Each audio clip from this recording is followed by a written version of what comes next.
The governor of Migori, Bwana Obado, should not be in office according to the law. Yeah. He should step aside until investigations are complete. Because this is a governor who's facing various charges. Yeah. Is in court over two separate cases. Yeah. The murder of Sharon Otieno, guns being found in his house, and currently the investigations over corruption. Now, how does such an individual, even be part of a team taking part with the negotiations with foreign donors? How does that work out? The law says you're presumed innocent until found guilty. That is true. But the law also says one needs to step aside, and there's a good reason for this.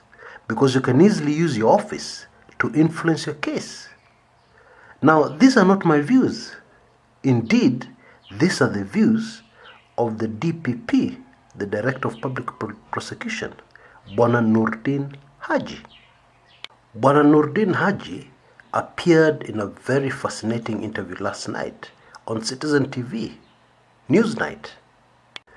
Now, the truth is that the views of the DPP are echoed by most Kenyans.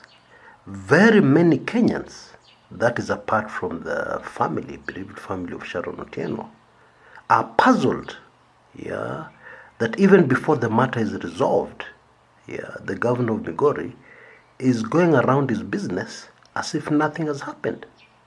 Kenyans are alarmed, that a person who is accused before a court of law, is not behaving the same way as if he were a normal Kenyan. I mean, if you're a normal Kenyan and you're accused of something as serious as murder, even getting out on bail is usually a very uphill task. And getting your employer to touch you, even with 100-foot pole, hiyo ni kazi. But here we have a governor, still in office, and still trying very hard to convince Kenyans everything is normal. It's business as usual. Now, folks, whatever side of the political divide you belong, whatever side you belong to in this particular case, this is totally unacceptable. Now, we should also realize that the office of governor is a very big office. It's a very powerful office. A governor is a little president. Indeed, he is the president, the overall authority, executive authority in a county. And so, even if there are court orders limiting the movement of the governor has staff. He has people at his beck and call, whom he can send. He can use the resources of the office, which are public resources, the taxpayers' money. It's my money and your money.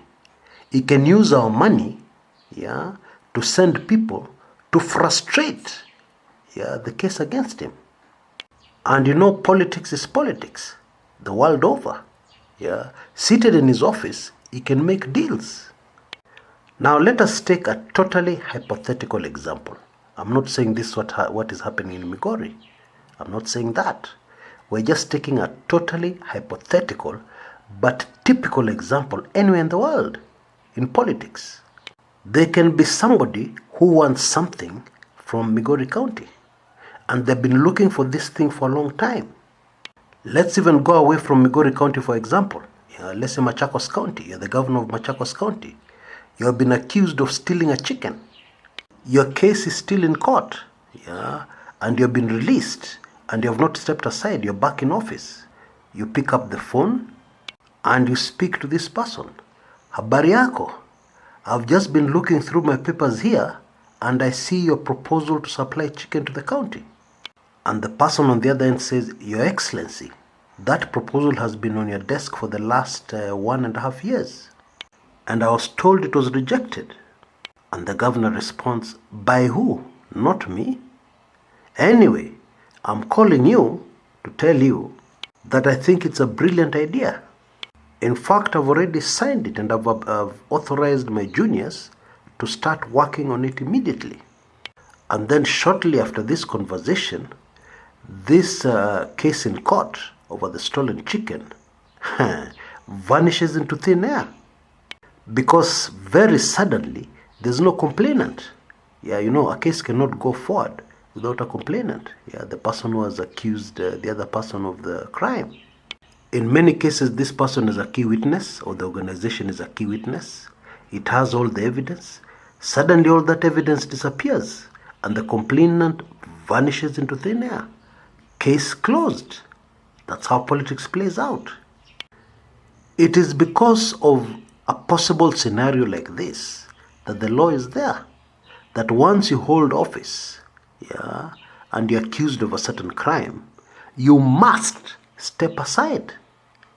Indeed, you must step aside until investigations are complete. Now, here we have a case where investigations are not only complete, but the matter is in court.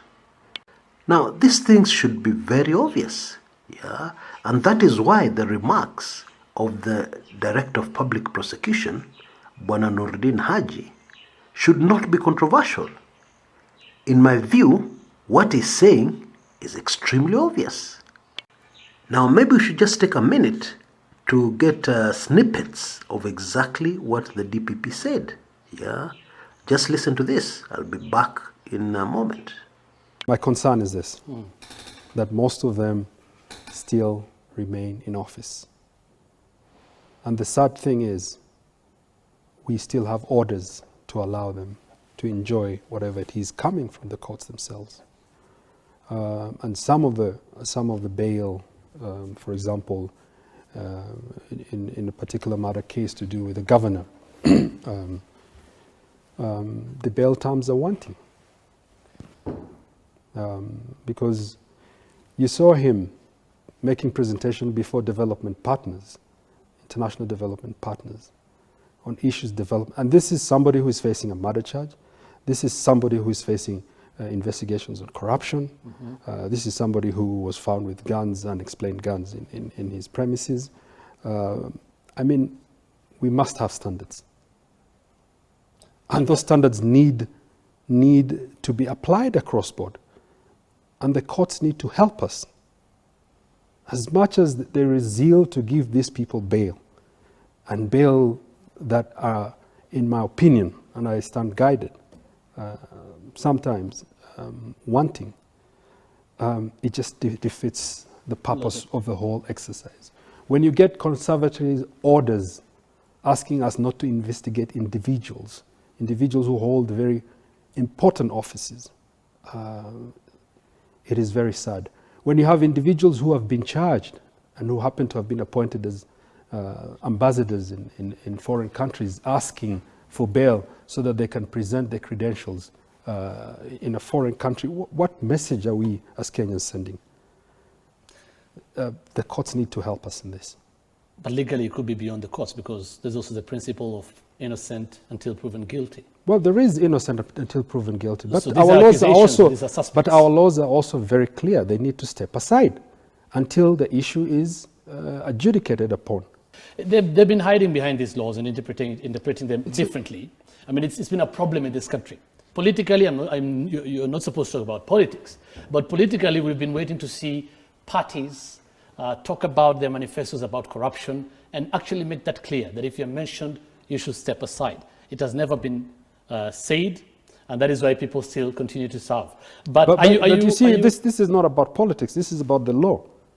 You know, they have to interpret. We've tried to make the court see sense in interpreting this. You know, you have people going back to office and using their offices to subvert investigations and the legal provisions that have allowed us to charge them. It's unacceptable. It's not about politics. For the national government, then, I mean, even some counties, and counties generally, but national government, would you want to see more from the appointing authority then? About what? I mean, when it comes, by the way, when it comes to the executive, the PSs are stepping aside. Yeah, any officer within the central government is stepping aside. The ambassadors have stepped aside. they're not in office, they've stepped aside. Their allowances have been chopped off. They're having half-pay salary. That's what if I had my way, and I'm going to ask Parliament to review this, the salaries also have to be stopped altogether. They can be paid later on, lump sum, if they're innocent. But they should not enjoy those proceeds until we finish the process. Despite them being but the issue of the constitutional office, the issue of the judiciary, not being able to step aside once they're charged, and even if we're in the High Court or whatever other court adjudicating the matter, they should step aside.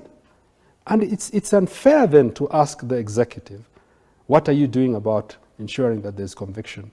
What are you doing about people stepping aside when you have these independent institutions not agreeing not agreeing to have the law applied equally to everybody?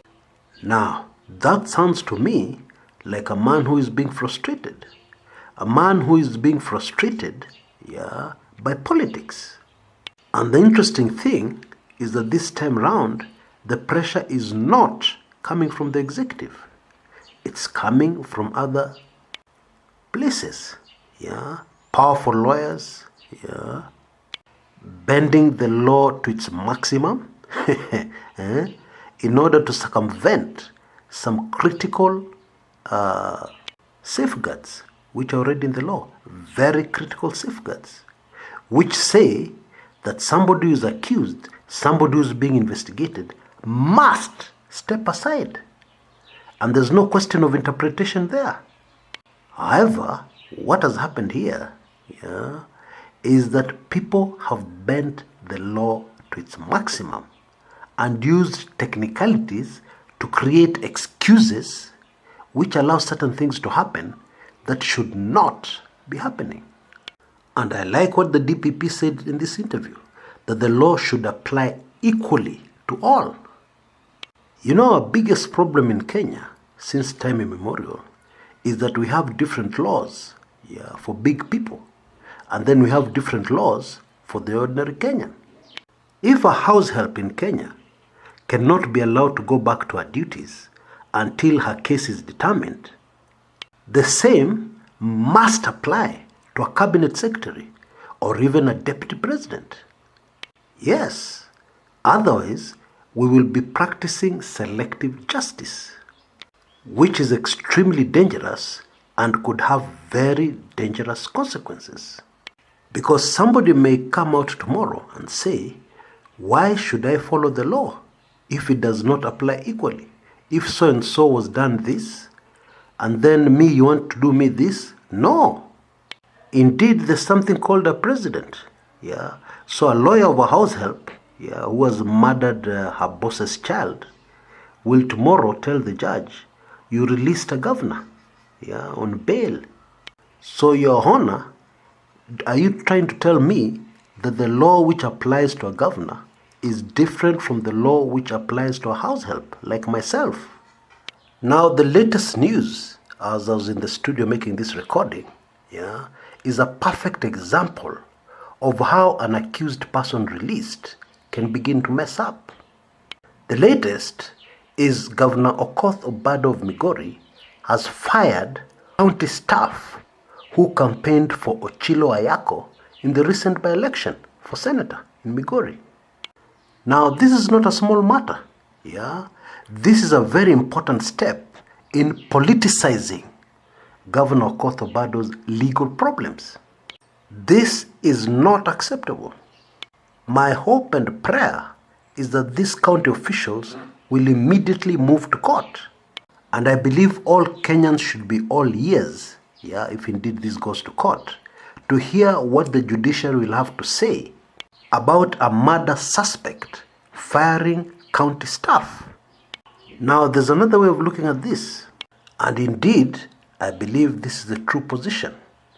What Governor Okoth Obado has done, will do much more harm to him than any of his fired staff. Number one, it increases his political enemies. Those fired have relatives.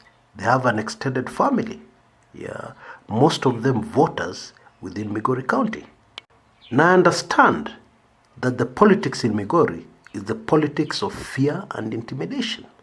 And that is the main reason why the MCAs within Migori have not moved quickly to do what they should have done a long time ago. And that is remove Governor Obado from office.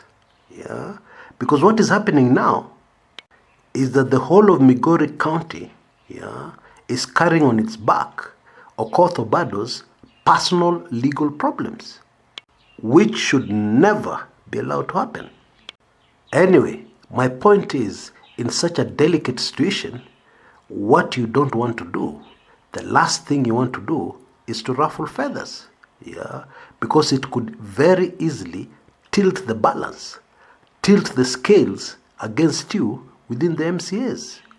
Even if you're a very vengeful person and you want to teach a lesson to those people who supported and campaigned for Chilo Ayako for senator, even if you're that kind of person, the smart thing to do would have been to wait until your cases are concluded and you're found innocent. But when you decide to make such a move now, you're just frustrating yourself and frustrating your cause. That's really what it is. Until next time, this is Chris Kumekucha.